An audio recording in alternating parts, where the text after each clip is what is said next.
Hey everybody, Mr. Johnston here, and in this video we're going to take a look at acid-base reactions and writing out net ionic equations.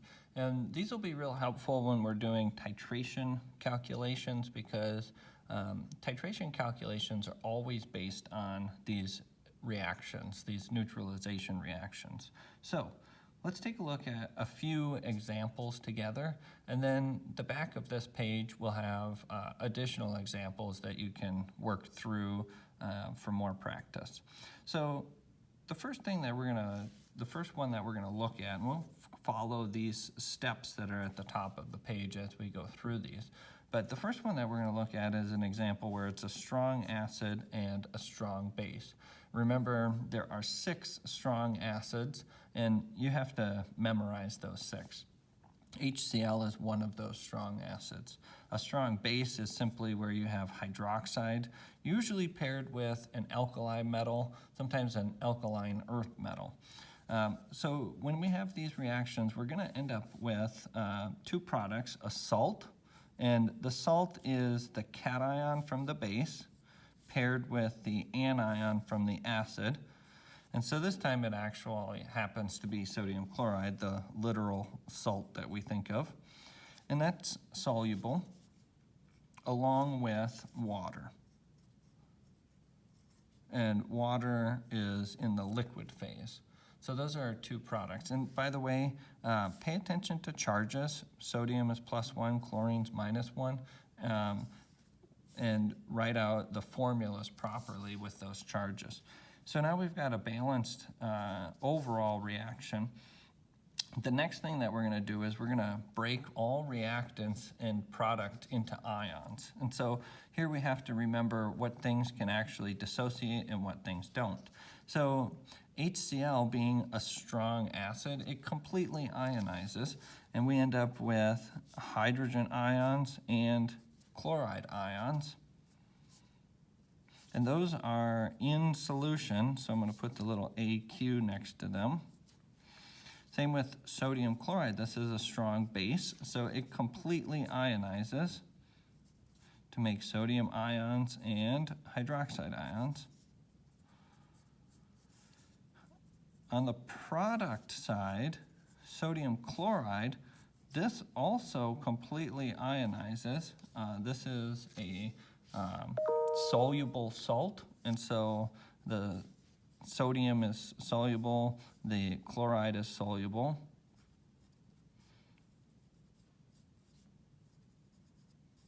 Now, water, this is a liquid molecule, so it does not separate.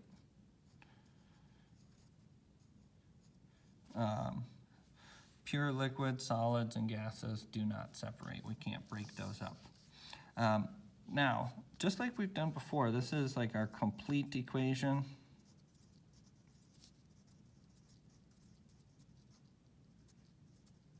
This is a complete ionic. What we want to do is get the net ionic. To go from a complete ionic equation to a net ionic equation, we have to look for spectator ions. So spectator ions are anything that show up as both reactant and product. So chloride in this case is a spectator ion, along with sodium, another spectator ion. So my net ionic equation, it's hydrogen plus hydroxide makes water. So that helps us think about what's happening when we neutralize an acid with a base. The hydrogen is neutralized by the hydroxide. Our product is water. We can take a look at another example where we have a weak acid and a strong base. So this is going to be very similar to a strong acid, strong base for our complete molecular equation. We're going to get the cation from the base paired with the anion from the acid. Sodium fluoride is one product, and then hydrogen and hydroxide make water. Sodium fluoride is aqueous. It's got one of those NAPS ions. Sodium is always soluble, and water is a liquid. Now, here's the catch, is this HF is not one of your 6 strong acids. It's a weak acid, and so when it's in solution, it does not completely ionize. As a matter of fact, only a very small fraction of this sodium fluoride forms ions. For the most part, this weak acid remains as a molecule together. And so I'm going to write it as HF undissociated, unionized. The sodium does dissociate from the hydroxide because this is a strong base. So the sodium hydroxide does completely dissociate. Now, on the product side, sodium fluoride, this does dissolve, and when this salt dissolves, then we do get ions.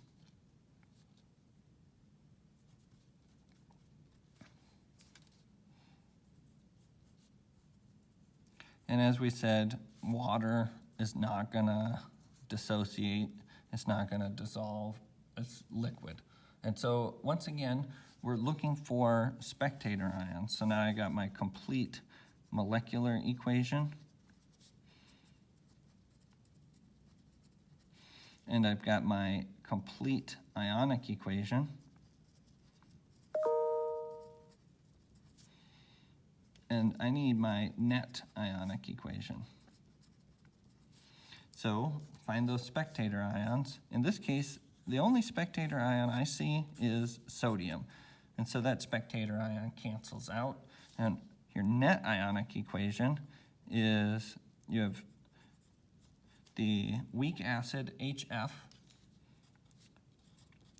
with the hydroxide from the strong base makes this conjugate base, which is fluoride, and water.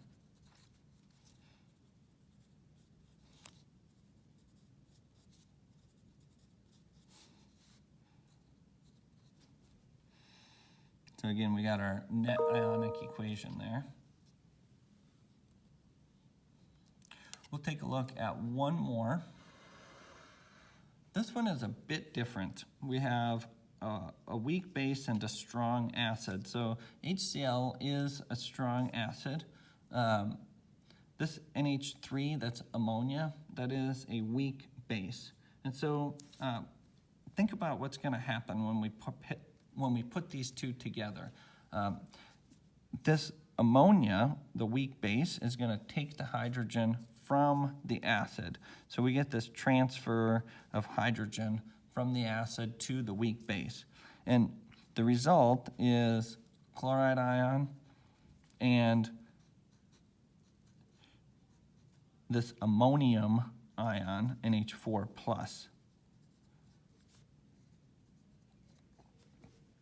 And so when I go to write my complete ionic equation, this strong acid does ionize.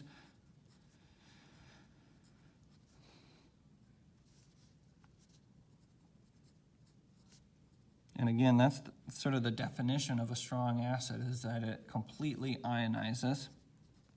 This weak base does not ionize.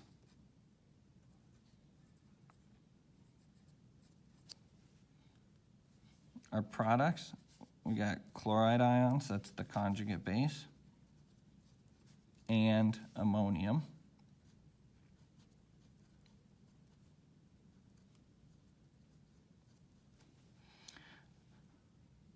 Our last step is to look for those spectator ions. And so in this case, the only spectator ion I see is chloride. So our net ionic equation for this strong acid and weak base, hydrogen ions plus these ammonia molecules form this ammonium ion.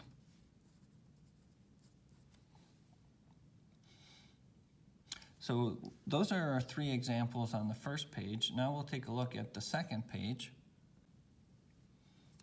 So I'm going to go through these quite a bit faster with quite a bit less talking. So on the video, if you'd like to fast forward and just watch, that's fine. But as we go through this, you always want to label what your substances are. We mentioned that you need to memorize those 6 strong acids, and you should just recognize a strong base as anything with hydroxide and either alkali metals or alkaline earth metals. So I know that this is a strong acid and a strong base. My products are going to be the cation from the base, that's calcium, plus the anion from the acid.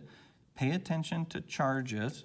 There's calcium plus 2, nitrate minus 1, so the formula's got to be CaNO3 2. And the other product is always water. I need to balance this equation, and so I'm going to balance it with a coefficient. And there's a coefficient here as well. So our next step is going to be to write out the complete ionic equation. And so I know that this strong acid dissociates and we get these ions. Same with the strong base. And by the way, since there's a coefficient of 2, we got to put 2 in front of each of those ions.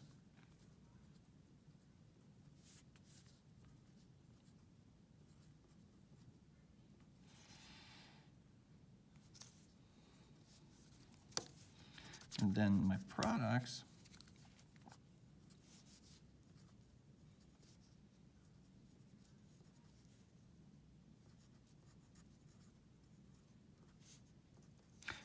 water is a liquid, so it does not dissociate. Look for spectator ions.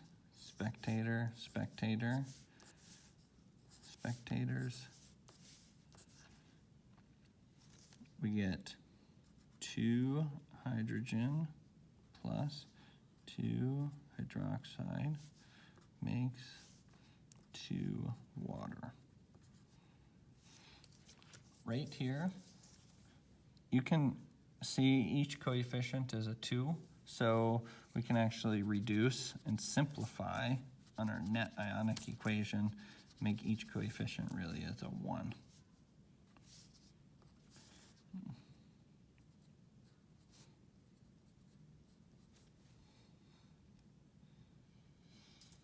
This next one, weak acid, strong base. We're going to get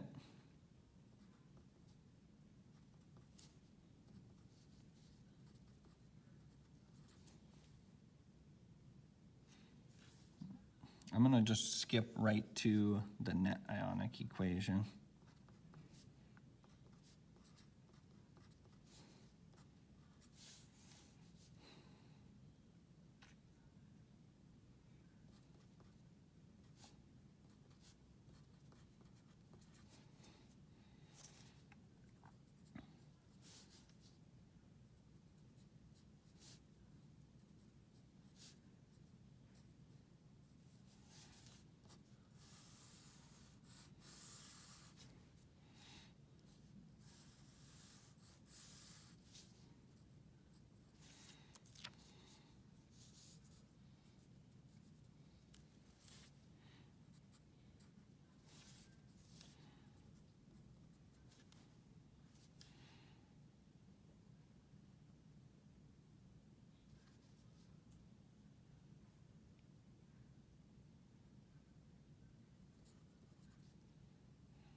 On this one, you would see that everything would have a coefficient of 2, but we can reduce and simplify so that everything has a coefficient of 1.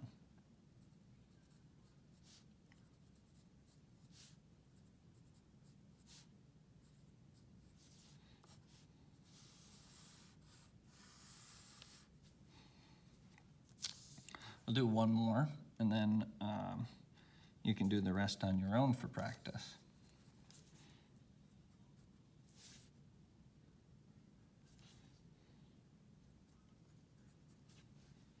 This one is a strong base because it has this hydroxide. I know I said that it's always alkali metals or alkaline earth metals. Well, this ammonium ion is going to be a strong base.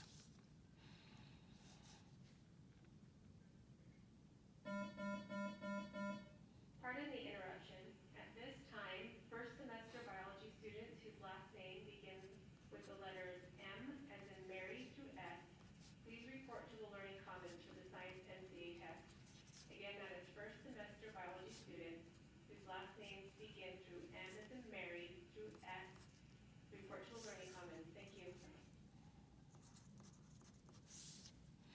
Right here, ammonium chloride. Remember NAPS again? Ammonium ions are always soluble. So you're going to get ammonium ions in both reactant and product, as well as those chloride ions. And so those are going to be the spectators.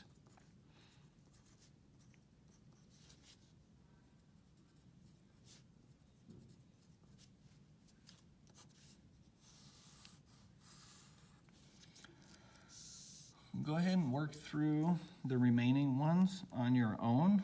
I'll post an answer key so that you can check your work.